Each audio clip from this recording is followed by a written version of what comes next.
All right. Okay, Austin, just brief introductions. This is Matt at the top on the moon, Kyle in Over his the power, moon. and Caleb on his porch. You're All right. on the moon, not over the I'm moon. You're over the moon. on the moon, Matt. You see the You're Earth? on the moon. This picture was taken from orbit. Okay, I am over the moon about the Vols' performance this past Saturday, guys. Who expected what happened there? Tennessee goes to Missouri, and Have you started? just yeah, we're live. We're not Oh yeah, live, but we're Oh, live. Tennessee goes to Missouri Way and to count wins us down, Matt. Way to 62. count us down. We gotta keep it real. Can't gotta get the real you. Um, but yeah, Tennessee goes to Missouri, gets the win 62-24. Who expected that? Anybody? what was my score prediction? Matt. I think Check that the I stats. lose by 10. Yeah, it's somewhere here, man. I got flustered. Um, Power outage really takes it out of you, huh? I had everything ready to go on my notes, and now I'm back to nothing. But So the power went out and moved your notes. so Caleb and Chris, no, they're here somewhere. You guys talk. I'll find my notes. Oh. I was told there are no notes, Yeah, but no you notes. know, No, it's not really a note. It's more just our score prediction from last week. Okay. Okay. Caleb All right. and Chris both picked Missouri to win, and myself and Kyle picked UT to win, I believe. Yes. Okay, yeah. So, but they were all close scores. But man, 62-24. Vols just, oh my gosh, like scored 5 touchdowns in under 6 minutes of time of possession in the first half. There, like, unbelievable performance. What do you guys think? The main thing. Oh, you go ahead, Caleb. I was just going to say, I think perhaps Missouri's defense is the worst thing I have ever seen. Yeah. Like, legitimately worse. They looked worse than Tennessee Tech to me. Yeah, that was my thing. Was like, I don't think that was about us being good. About just that game was just about how garbage they are. And I saw their starting cornerback towards ACL today, so they're going to be worse this Saturday. Like in practice or in the game? Yeah, like in practice today. Okay. Oh, yeah. Well, I saw where Eli said it's no longer business as usual at Missouri, so we'll see. What could that possibly mean? Yeah, I don't know. I guess they're going to have players tear their ACLs in practice to try to get better. They fired their defensive line coach after the Vols ran for, what was it, like 458 yards, I think? I'm sure that'll fix it. 51, Emory and Henry. Chris, what do you think? Because you were the one that was most skeptical going into Saturday. Well, I mean, I truly have never seen a defense just lay down and die like that. I watched Pigeon Forge High School football for 4 years. Us lie down and die like. I talked to some old GP football players that said no, we ran the ball all the time and we never got to 400. Like, it was absurd. It was insane. It made no sense, especially considering that they did pretty well against Kentucky. They did pretty well against Boston College, even though they lost. Like, it was a fairly surprising result, but the takeaway on the other side of it was a nice glimpse at what the Josh Heupel offense can be in its fullest form. I think my favorite moment on offense was that 92-yard Tyon Evans run where you see Ollie Lane just like Willy Wonka in the chocolate factory. Like, oh, it was beautiful. He got them Gibbs hips rolling. Yeah. Austin, did you watch our game? I watched most of it. I was flipping back and forth between that and I think Michigan and Wisconsin or whoever they were playing. But when offensive performance didn't just glue you to the TV.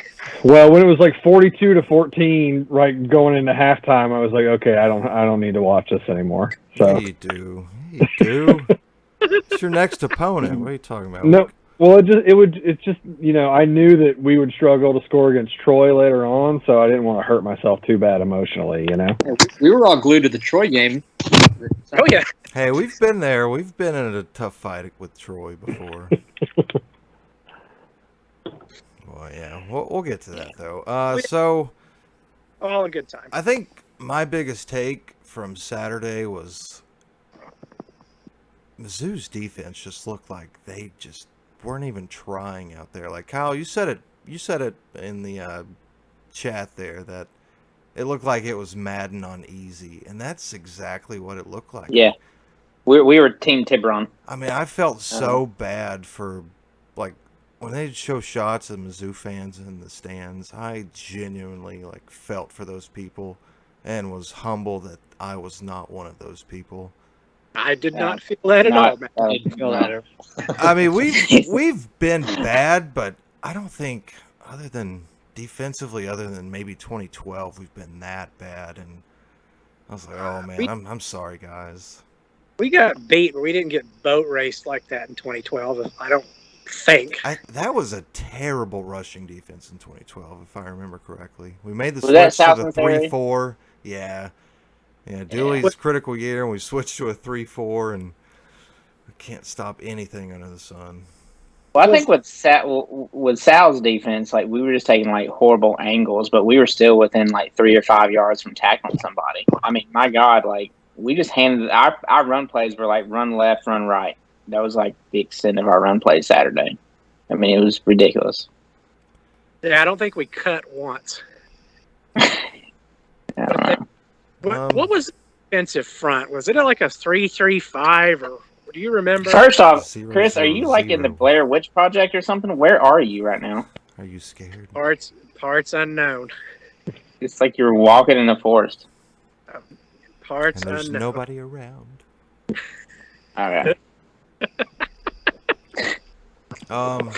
Never mind where I am. I think my other big take from Missouri is our defensive performance. Like, I did not expect them to just basically make Missouri's offense just awful, and that's what they did. I mean, they played. That was their best game of the year, in my opinion. Oh yeah. Yeah. So had Tyler Beatty been stopped like that? I mean, he ran well, but we didn't give in to any big plays really. We had that kickoff return for a touchdown, but I think that was designed on our part. Like I honestly do. I mean, I think I joked about that, but I don't think we said like, "Hey, let them." Yeah, me and you made a joke about it. Yeah, but I genuinely, the more I think about it, I think that was a designed. Hey, just let them score. I didn't go back and watch it, but I had some conspiratorial thoughts throughout. Like every single. I mean, how many times did the game stop with a Tennessee player laying on his side, going, "Oh"? I wonder how much of that was strategic. That was something I was really concerned about, was the amount of injuries. It seemed like we had 5 or 6 guys. Yeah, but everyone's healthy this week. Yeah. I kind of agree with this. I feel like we were our defense a little breather. Yeah, but shout out to the defense. 2 takeaways, 0 turnovers. I think that's huge. I mean, you go out there against an SEC team and have 0 turnovers and score that many points. Like, good on you. And like I don't think Jeremy Banks got a personal foul this week. Okay, yes, I made a note of that because there was one play where I think where he like pulled up and like he had a guy lined up on the sideline to just get that personal foul penalty that he's known for, that he's going for the world record in, and he didn't do it. Had her only sack and an interception on the day, so great job, Jeremy Banks. He's a regular listener. No suplex. Austin.